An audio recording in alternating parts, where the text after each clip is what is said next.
انگریزوں کے اندازے کے مطابق انڈین نیشنل آرمی کی نفری 25,000 ہو گئی تھی، لیکن صحیح تعداد اس سے کہیں زیادہ تھی۔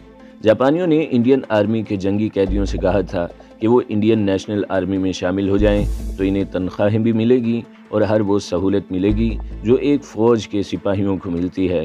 بہت سے جنگی قیدیوں نے انکار کر دیا تھا۔ ان سب کے ساتھ جاپانیوں نے بہت ہی برا سلوک کیا اور ان میں سے کوئی چند ایک ہی خوش قسمت زندہ رہے ہوں گے۔ ملایا کی شکست کے بعد انگریزوں کو پتہ چلا تھا کہ جاپانیوں نے ایک پلان بنا رکھا ہے اور اسی پلان کے تحت انہوں نے مشرق بعید پر حملہ کیا تھا۔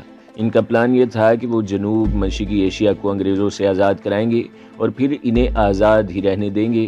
یہ بتانا آسان نہیں کہ جاپانی اپنی اس پلان میں کہاں تک مخلص اور سچے تھے، البتہ انہوں نے جنوب مشرقی ایشیا کے لوگوں کو یہ تاثر دے رکھا تھا کہ وہ انہیں انگریزوں سے آزاد کرانے آئے ہیں۔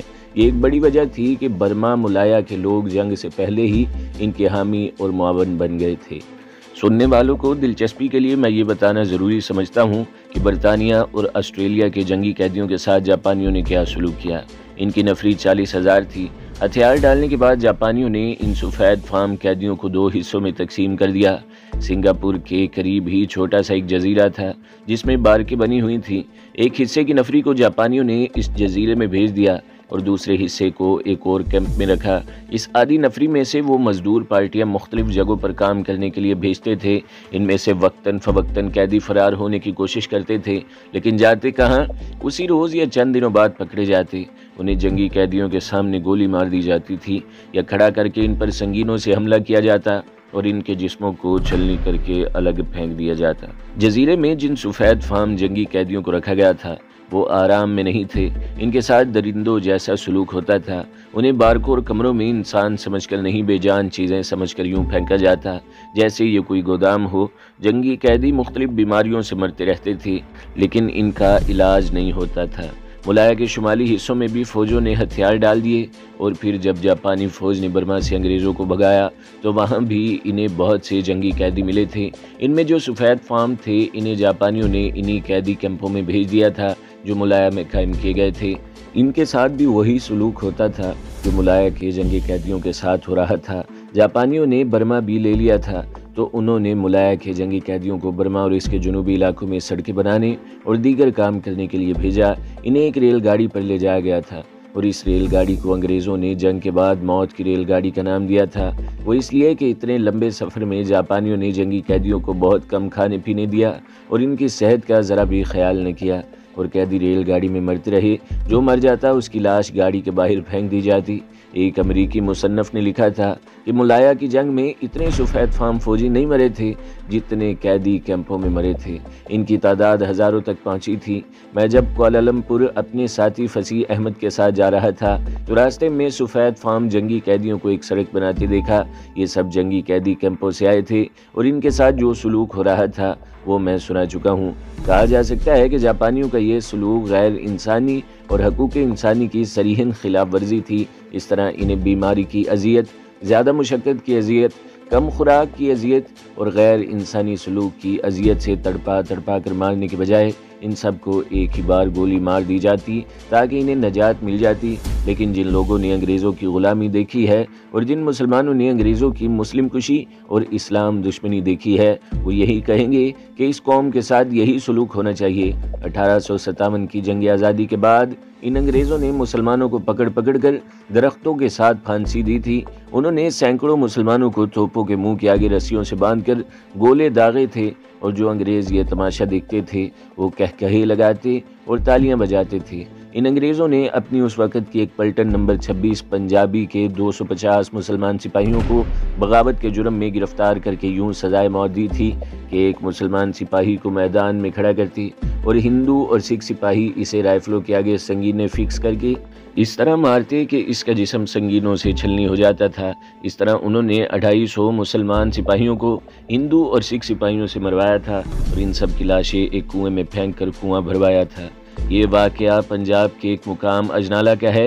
ان انگریزوں نے 1857 میں جس طرح دلی کو لوٹا تھا اور جس طرح انہوں نے پردہ نشی عورتوں کو بھاگ جانے پر مجبور کیا تھا، اس کی تفصیلات پڑھیں یا سنیں تو رونگٹے کھڑے ہو جاتے ہیں اور خون کھولنے لگتا ہے۔ شاید ان انگریزوں کو جاپانی اسی جرم کی سزا دے رہے تھے کہ وہ اپنے آپ کو سب سے برتر اور بالا تر مخلوق سمجھتے تھے اور اپنے قبضے میں لیے ہوئے ملکوں کے لوگوں کو انہوں نے اپنا زر خرید غلام بنا رکھا تھا، یا جاپانی اس قوم کا تکبر غرور توڑ رہے تھے اور انہیں یہ بتا رہے تھے کہ تم منافق اور گھٹیا قوم ہو اور تم اسی سلوک کے حقدار ہو جو تم اپنی نوآبادیوں میں وہاں کے لوگوں کو ان پڑھ اور پسماندہ رکھ کر کرتے ہو۔ جاپانیوں کی نیت جو کچھ بھی تھی، میں اپنی ذاتی رائے دیتا ہوں وہ یہ ہے کہ انگریزوں کو پتھر توڑتے اور سڑکوں پر کام کرتے جاپانیوں کے ہاتھوں ذلیل ہوتے دیکھ کر مجھے خوشی ہوئی تھی۔ اسرائیلیوں نے آج تک شور بپا کر رکھا ہے کہ دوسری جنگ عظیم کے دوران جرمنی کے ہٹلر نے یہودیوں کے قتل عام کا حکم دیا تھا۔ وہاں لاکھوں یہودی عورتوں کو بڑے ہی ظالمانہ طریقوں سے ختم کیا گیا تھا۔ گیس چیمبر بنا دیے گئے تھے جن میں اتنے زیادہ یہودیوں کو ٹھونس دیا جاتا کہ بعض دم گھٹنے سے مر جاتے۔ دروازہ بند کر کے اس کمرے میں زہریلی گیس کھول دی جاتی، وہ سب مر جاتی تو ان کی لاشیں وہاں سے نکال کر اتنے ہی اور یہودی اس چیمبر میں داخل کر دیے جاتے اور اس طرح بے انداز یہودیوں کو زہریلی گیس سے مارا گیا۔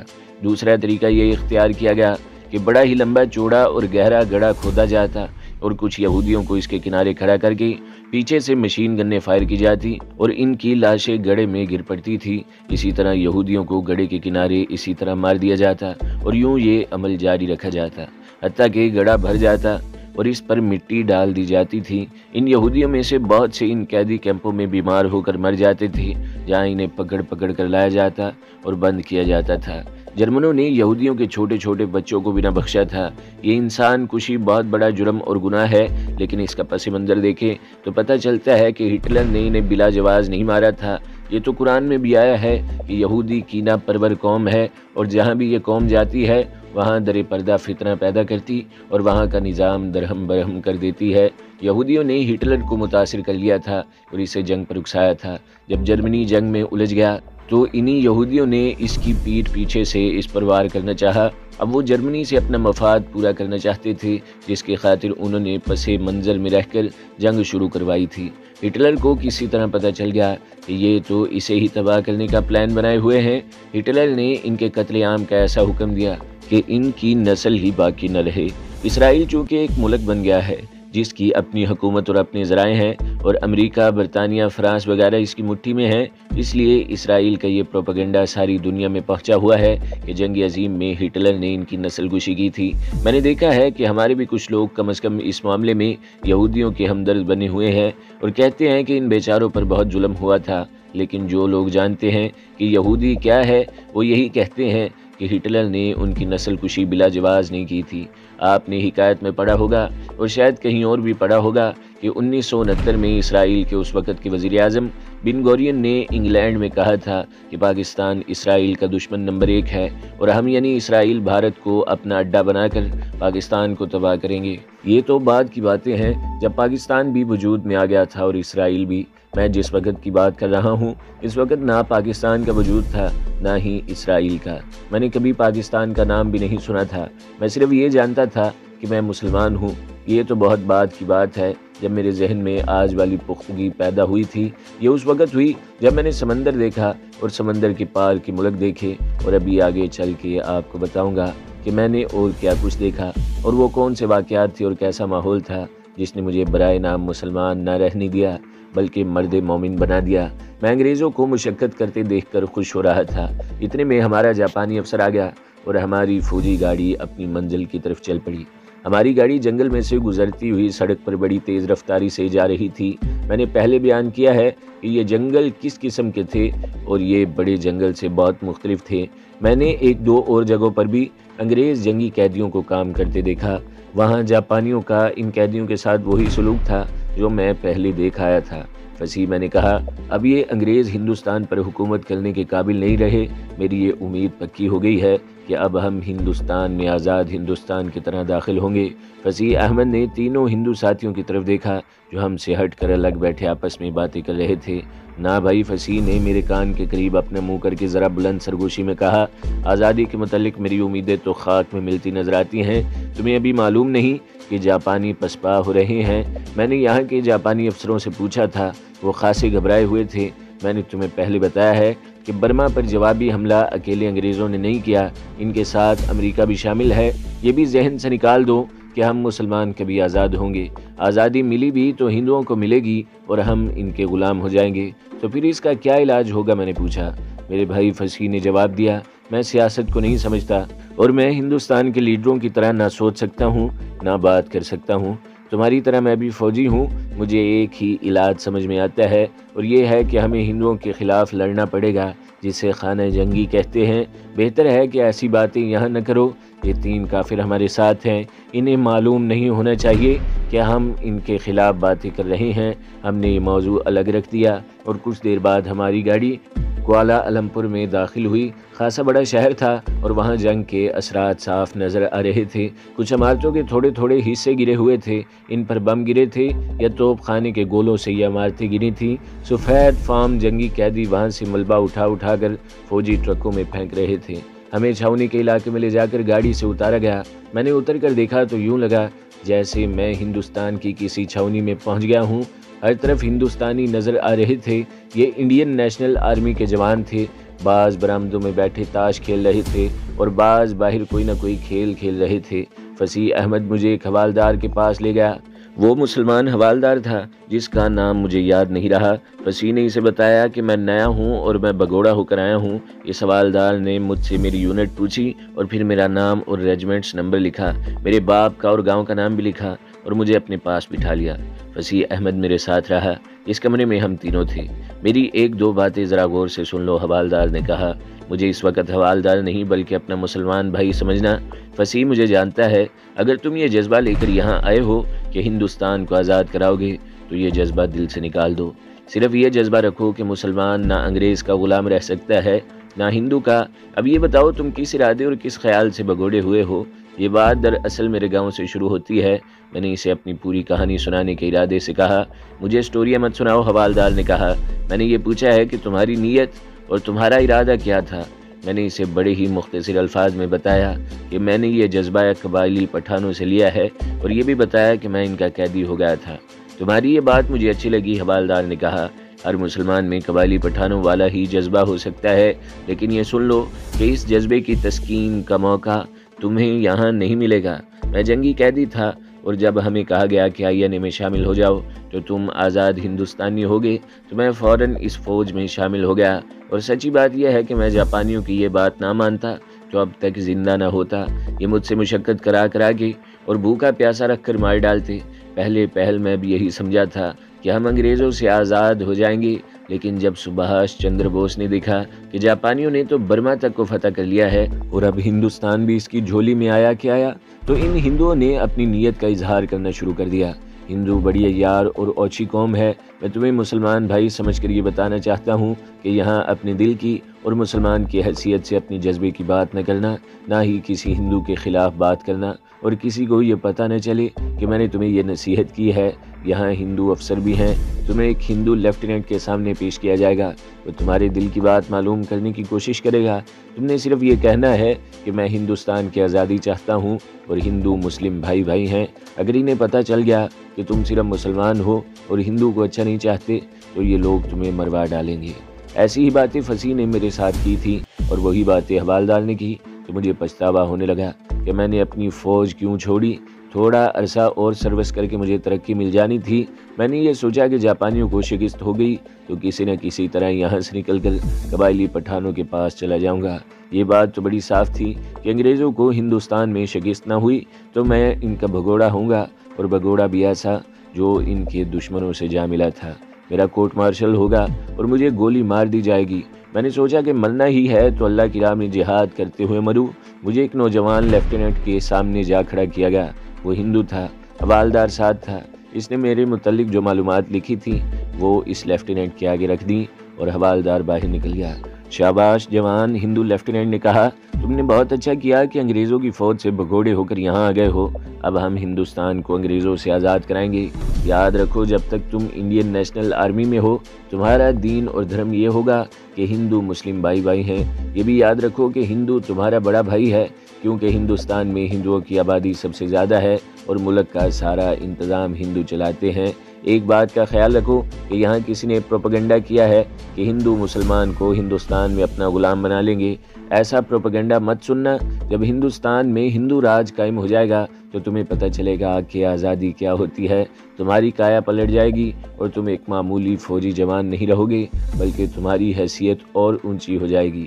اس لیفٹیننٹ نے فصیح احمد اور حوالدار کے خدشوں کی تصدیق کر دی۔